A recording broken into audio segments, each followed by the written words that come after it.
6 p.m. Assalamu alaikum. This is Radio Pakistan. The news read by Daman Zaman. The headlines. The government has prepared draft national tariff policy to simplify the existing tariff structure, enhance exports. Security forces killed 5 terrorists in an encounter in Dera Bukti district today. The European Union has asked Israel to refrain from using lethal force against unarmed Palestinian protesters. Pakistan won the gold medal in South Asian Judo Championship in Nepal today. And now the news in detail. The government has prepared draft national tariff policy to simplify the existing tariff structure for enhancing economic activity with focus on exports. The policy has been drafted by the Commerce Division and the National Tariff Commission to facilitate the local manufacturers, including small and medium enterprises. The draft national tariff policy recommends to gradually reduce duty on raw materials and machinery for export-oriented industries.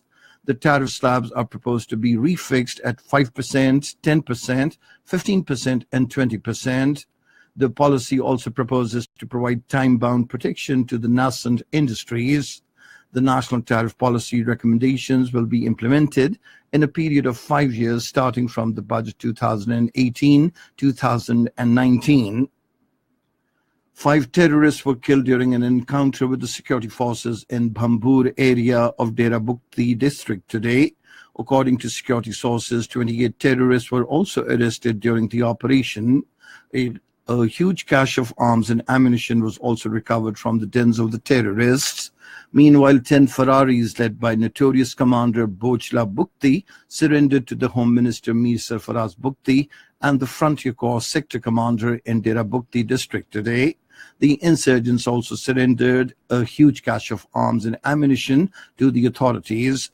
On the occasion, the Ferraris vowed to give up subversive activities and remain loyal to the state. They also expressed the determination to take part in the construction and progress of the country.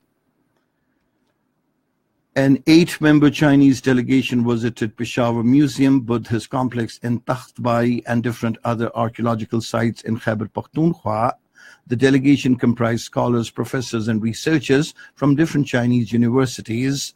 Briefing the delegation, spokesman of the tourism department said there are 6,000 archaeological and heritage sites in the province where research is being carried out to revive them properly. The Chinese delegation said Peshawar is a historical and safe city, and they've found the people of Khyber Pakhtunkhwa, like other Pakistanis, very hospitable and friendly. In occupied Kashmir, the All Parties Hurriyat Conference has said the territory is virtually reeling under martial law, where all the basic rights and freedoms of the people have been usurped. The APHC, in a statement in Srinagar, said the repressive measures adopted by the authorities could not break the Kashmiris' resolve, and they would continue their ongoing freedom movement till its logical conclusion. The Indian police arrested the chairperson Dukhtarani Millat Asian Darabi, along with her associates Fahmida Sufi and Nahida Nasreen in Anchidura area of Islamabad, Anantnag district. In Afghanistan, at least 6 policemen have been killed and 2 injured when armed men attacked a checkpoint in northern Saripul province. The Taliban have claimed responsibility for the attack. The European Union has urged the Israeli military to refrain from using lethal force against unarmed protesters.